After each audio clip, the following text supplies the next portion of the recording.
नमस्कार। आप देखा तानी भोजपुरी न्यूज टाइम। हम शंभू शरण गोरखपुर जनपद में मौजूद बानी और गोरखपुर जनपद में खासा एक ऐसने जगह जोने जगह एक ऐसन पार्षद प्रत्याशी चुन के जनता उनके सिर माथे पे बिठा देलस।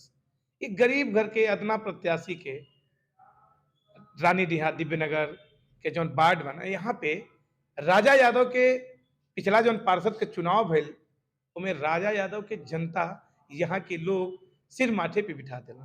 कारण का रहे एक जुझारू तेवर। कारण ये है कि फ्रैंक बोले वाला, दिलदार व्यक्ति, सबके दुख सुख में खड़ा रहे वाला, एक निस्वार्थ भाव से जनता के बीच सेवा करे वाला राजा यादव जे के जनता चुन के भेज दिलस। एक दौर रहे राजा यादव जब हिंदू युवा वाहिनी के कार्यकर्ता रहलन, जब उत्तर प्रदेश के जब मुख्यमंत्री आज योगी आदित्यनाथ जब सांसद रहलन तो वो समय उनका ही कार्यकर्ता रहलन। वो झंडा जौन भगवा झंडा के जौन प्रचंड जीत भइल बाद में ओकरे पहले से झंडा ढोवे वाला राजा यादव, जय श्री राम के नारा लगाए वाला राजा यादव। एन केन प्रकार कहीं ना कहीं पुतला विरोध में कोनो बात के लेके केहू के जब विरोध करे के रहे, विरोध प्रतिक्रिया करे के रहे तो पुतला भी सड़क पे जलाए वाला राजा यादव। निश्चित तौर पे एक जुझारू तेवर राजा यादव का रहे और आज वही के परिणाम इनके मिलल। 2023 में विजय श्री इनके माथे पे बधाई। तो 2023 चूंकि जा रहल बा, राजा यादव भोजपुरी न्यूज टाइम पे आपके स्वागत बा। विदाई के बेला बा और आज 2023 का समापन बा।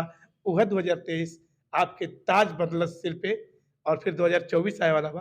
का प्रतिक्रिया बा?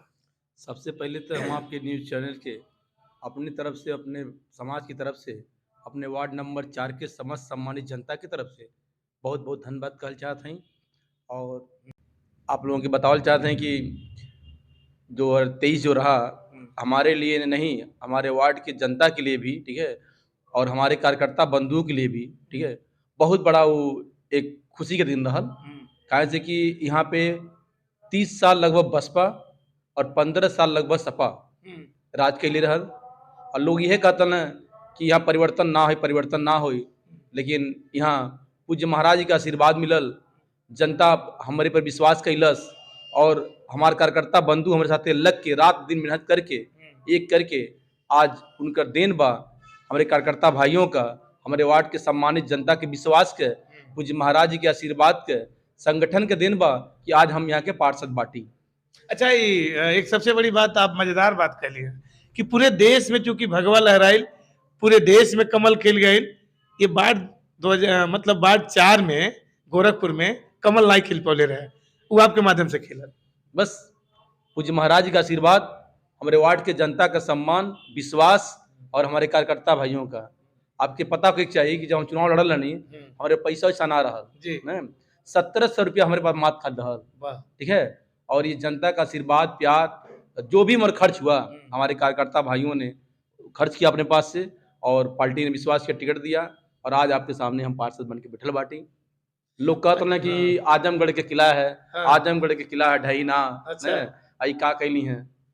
हम ये कहते नहीं देखल ना बपौती क्यों के है ना, राजनीति में क्यों कबो कैसे गला, लेकिन ये रहल कि जैसे हमके यहाँ के जनता आशीर्वाद दिले, अपन विश्वास कैलस, वो जनता के पूज्य महाराज जी के बहुत बड़ा सौगात मिल गई हुआ जी। ये 6 महीने का दिन भाई लगभग 36 करोड़ की लागत से परियोजना ये वार्ड नंबर 4 में आप हमारे वार्ड के सम्मानित जनता के पूज्य महाराज जी दे चुकल बाटे 36 करोड़ रुपया। हाँ, ये वार्ड संख्या 4 में जी बहुत बड़ा होला। वो एक अदना कार्यकर्ता जे आप बताएं अपने मुंह से कहता है कि 1700 रुपया खाली रहल चुनाव पर्चा दाखिला के समय और 36 करोड़, जिसमें से आपके 8 करोड़ कुछ रुपया का सेंक्शन भी हो गया बा। अच्छा, विकास योजना हाँ, के जी, वो पास भी हो गया बा और लगभग अब तक हम अपने पार्षद बड़ीता से 30 लाख के काम मतलब, ठीक है, अपने वार्ड के लिए जनता के मतलब दे चुकल बाटी जी। और जल्दी ये काम शुरू के वाला तो जनता का रुझान मिला था आपके प्रति, समर्पण बा जनता के, जनता विश्वास कर रही है। अच्छा, एक और सवाल आपसे राजा यादव भाई, जय श्री राम का नारा आखिर बहुत पहले से बचपन से आप लगावत रहनी, योगी जी के सेना में, योगी जी के साथ पीछे पीछे झंडा ढोनी आप लोग, जय श्री राम का नारा का उम्मीद रहे कि जय श्री राम का नारा लगाओ तनी एक दिन उस सपना अपने ही कार्यकाल में और पूज्य महाराज जी आपके मुख्यमंत्री हुई, देश में सत्ता भारतीय जनता पार्टी के हुई और राजा यादव गोरखपुर के वार्ड संख्या 4 का पार्षद हुई हैं, सुखद क्षण आपके आ गई, कई कल्पना रहे का?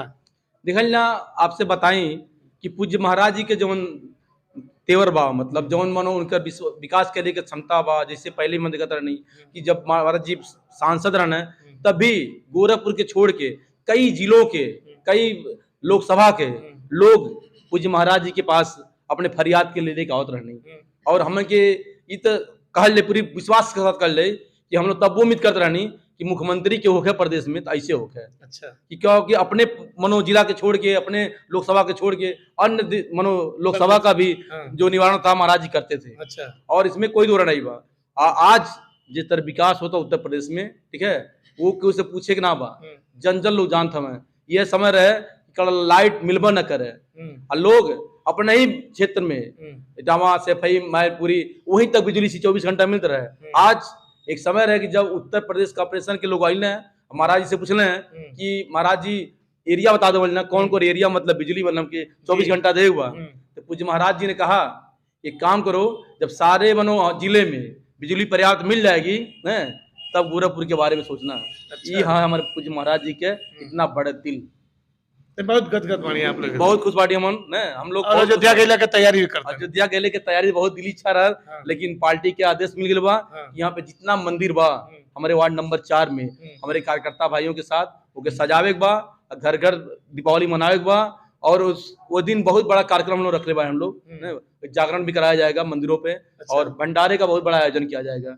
इसमें हमारे सब कार्यक्रम हुई आप लोगों के? ये सब कार्यक्रम हुई। हमारे कार्यकर्ता भाई, हमारे वार्ड के जनता बहुत ही मानो ऐसे बहुत खुश बा। अच्छा। अरे पीढ़ी बीत गई, 500 वर्ष बीत गए, हमारा ना जाने कितना पूर्वज चल गई न, उन लोगों का सपना ना पूरा बोले। हम लोग का सौभाग्य बा, हिंदू समाज की गर्व के बात या ये अपने सामने मन देखा था।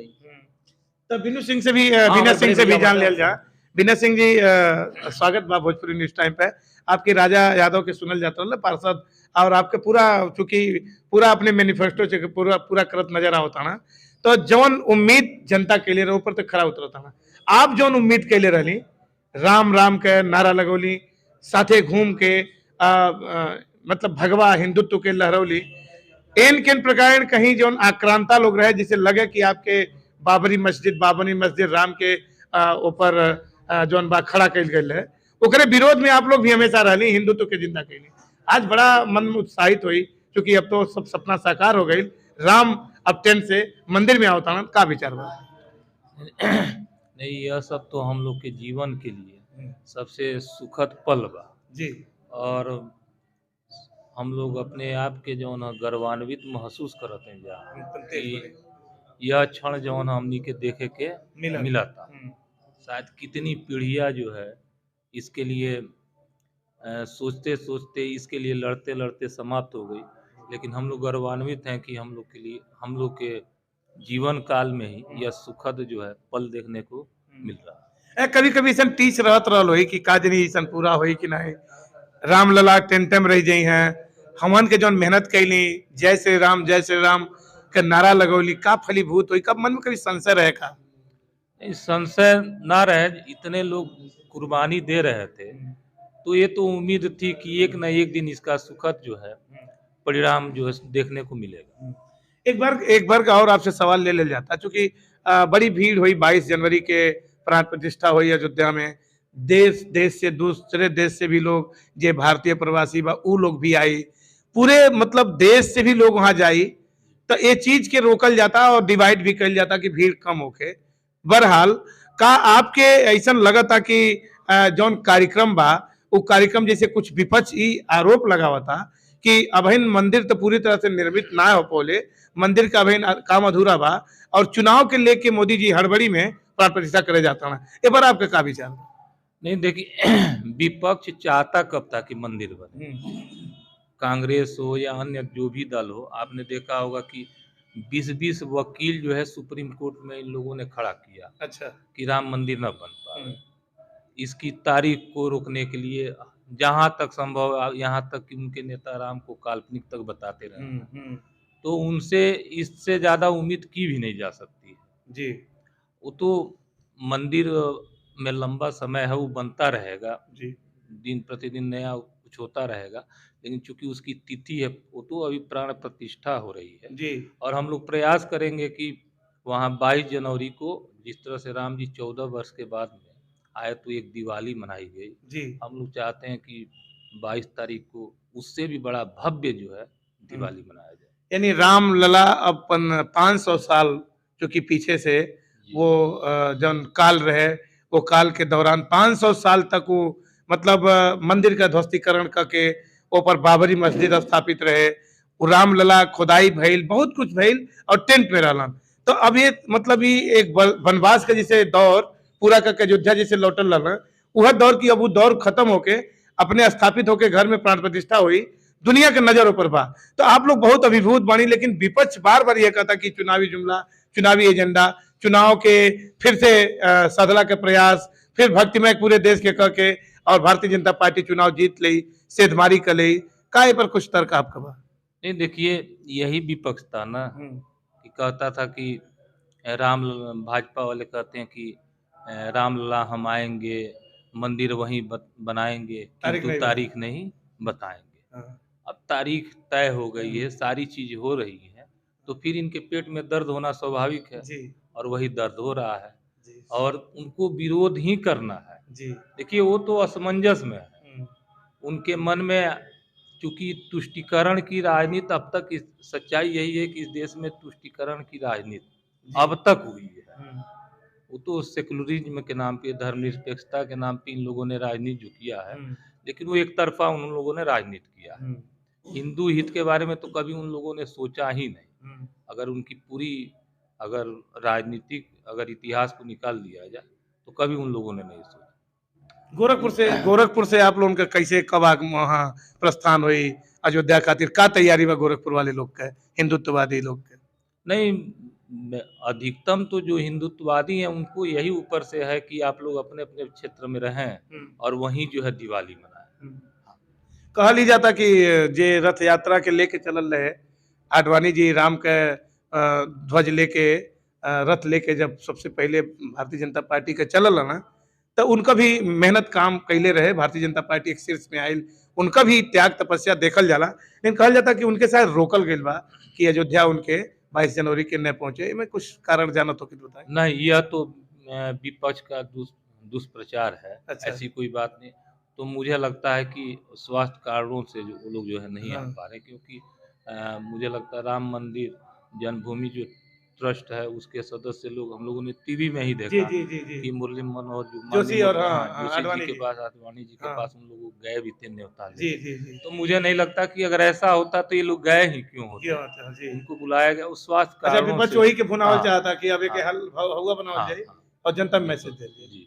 तो आप लोग गोरखपुर रह के अच्छी तैयारी कर में और गोरखपुर में पूरा धूम रही राम मंदिर के लिए? नहीं, अभी तो पहली तारीख से ही हम लोग का वो अयोध्या से जो पूजित कलश अक्षत आए हैं, उसी को एक एक घर तक जाना है। अच्छा, उस अक्षत को पहुंचाने के लिए, और सबसे ये निवेदन भी करना है, सबको बताना भी है कि वह दिन आ गए हैं जिसके लिए कई पीढ़ियां जो है, कितने लाखों लोग मारे गए थे उन आक्रांताओं द्वारा जो है। तो हम लोग अपने आप को कितने सौभाग्यशाली हैं कि वह दिन आ गए हैं कि हम लोग को देखने का सुअवसर प्राप्त। आप सुनत रहनी कि विनय सिंह जी अपन बात रखलन और भारतीय जनता पार्टी हर मामले में बताओ तड़न कि पूरी तरह से मुस्तैदी के साथ, गारंटी के साथ काम करेगा। मोदी जी के गारंटी अब देखे कि हुई कि 2024 में मोदी जी के गारंटी सफल हुई, आकि विपक्ष एनडी गठबंधन पूरी मुस्तैदी के साथ कुछ टक्कर दे पाई। क्योंकि फिलहाल भारतीय जनता पार्टी के राज्य में राम मंदिर का जो विवाद बा ओकर दहन भइल, उत्तर प्रदेश में योगी जी के सरकार में अयोध्या का सबसे बड़ा मामला जो सुलझावल गई और 22 जनवरी के अयोध्या में रामलला टेंट से मंदिर में स्थापित हुए। बहुत बड़ा ये कार्यक्रम 22 जनवरी के एक लेकर के भारतीय जनता पार्टी पूरी तरह से सक्रिय बा और भक्तिमय माहौल के बीच आए वाला समय 2024 चुनाव में भी आ जाए। अब वक्त बताई कि का भक्तिमय माहौल राम मंदिर के लेके फिर 2024 में भारतीय जनता पार्टी के ताजपोशी हुई कि एनडी गठबंधन कुछ टक्कर दे। हाल फिलहाल आप देखते रहे Bhojpuri news time. Camera person Chandan संग हम समूचरण। पेज के लाइक करी, शेयर करी, सब्सक्राइब करी, देखते रहे भोजपुरी न्यूज टाइम।